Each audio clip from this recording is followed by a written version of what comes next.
जय हिंद जय बिहार। जहाँ तक मेरी सोच और समझ है, जो परीक्षा में आता है, बोर्ड परीक्षा में, उस सारे प्रश्न को हम आपको दे रहे हैं। आराम से इसे याद कर लेंगे। और वाक्य पहचानने के लिए भी आता है आपको। तो पहले वाक्य वाक्य सार्थक शब्दों की वह वैज्ञानिक क्रमबद्धता है जिससे किसी भाव की पूर्णता व्यक्त होती है। ध्यान से देखिए, वाक्य सार्थक शब्दों की वह वैज्ञानिक क्रमबद्धता है जिससे किसी भाव की पूर्णता व्यक्त होती है। अब शब्द के कई भेद होते हैं, पर रचना की दृष्टि से वाक्य के भेद अभी हम बता रहे हैं। तो रचना की दृष्टि से वाक्य के 3 भेद होते हैं: सरल वाक्य, संयुक्त वाक्य और मिश्र वाक्य।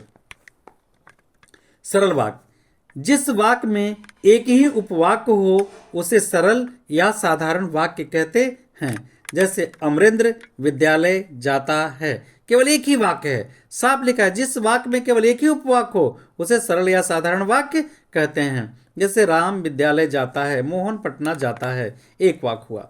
अब संयुक्त, संयुक्त माने मिला हुआ। जिस वाक्य में 2 या 2 से अधिक सरल वाक्य या मिश्र वाक्य अव्यय के द्वारा जुड़े हो उसे संयुक्त वाक्य कहते हैं। मतलब सीधे कहें कि जिस वाक्य में 2 या 2 से अधिक वाक्य मिले हो उसे संयुक्त वाक्य कहते हैं। जैसे सत्य बोलो परंतु कटु सत्य मत बोलो। सत्य बोलिए लेकिन करवा नहीं, तो इसमें मिला हुआ। सत्य बोलना है लेकिन परंतु किंतु लगा हुआ है। सत्य बोलो परंतु कटु सत्य मत बोलो। तो क्या लिखा है? जिस वाक्य में 2 या 2 से अधिक सरल या मिश्र वाक्य अव्यय के द्वारा जुड़े रहते हैं उसे संयुक्त वाक्य कहते हैं। देखिए, यही अव्यय है, परंतु अव्यय के साथ जुड़ा हुआ है, किंतु परंतु लेकिन। समझ में आया? तो जिस वाक्य में 2 या 2 से अधिक सरल वाक्य या मिश्र वाक्य अव्यय के द्वारा जुड़े होते हो संयुक्त वाक्य कहलाता है। सत्य बोलो परंतु कटु सत्य मत बोलो, यही अव्यय के साथ जुड़ा हुआ है। मिश्र वाक्य में, जिस वाक्य में 1 से अधिक सरल वाक्य होते हैं, इनमें एक प्रधान होता है जिस पर दूसरे वाक्य आश्रित होते हैं, मिश्र वाक्य कहलाते हैं। जिस वाक्य में 1 से अधिक सरल वाक्य होते हैं, इनमें एक प्रधान होता है और जिस पर दूसरे वाक्य की आश्रित होने की आश्रित रहती है, उसे हम मिश्र वाक्य कहते हैं। जैसे ही घंटी बजी, बच्चे कैसे भागेंगे? वैसे ही बच्चे कक्षा में चले गए। तो बच्चे कब कक्षा में गए? जैसे ही घंटी बजी, ये मुख्य वाक्य हो गया। इनमें प्रधान वाक्य हो गया। जैसे ही घंटी बजी बच्चे कक्षा में चले गए। जैसे ही सीटी बजी ट्रेन खुल गई।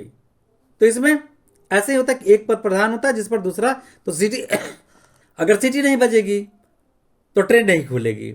घंटी नहीं बजेगी तो बच्चे स्कूल से छुट्टी नहीं होगी। घंटी नहीं बजेगी तो बच्चे क्लास में नहीं जाएंगे। तो एक मुख्य वाक्य पर बाकी आश्रित है। घंटी बजी, बच्चे क्लास में गए। घंटी बजी, लड़के बाहर भाग गए। सीटी लगी, ट्रेन खुल गई। तो इसमें जिस वाक्य में 1 से अधिक वाक्य सरल होते हैं, इनमें एक प्रधान होता है जिस पर दूसरे वाक्य आश्रित होते हैं, हम उसे मिश्र वाक्य कहते हैं। ठीक है,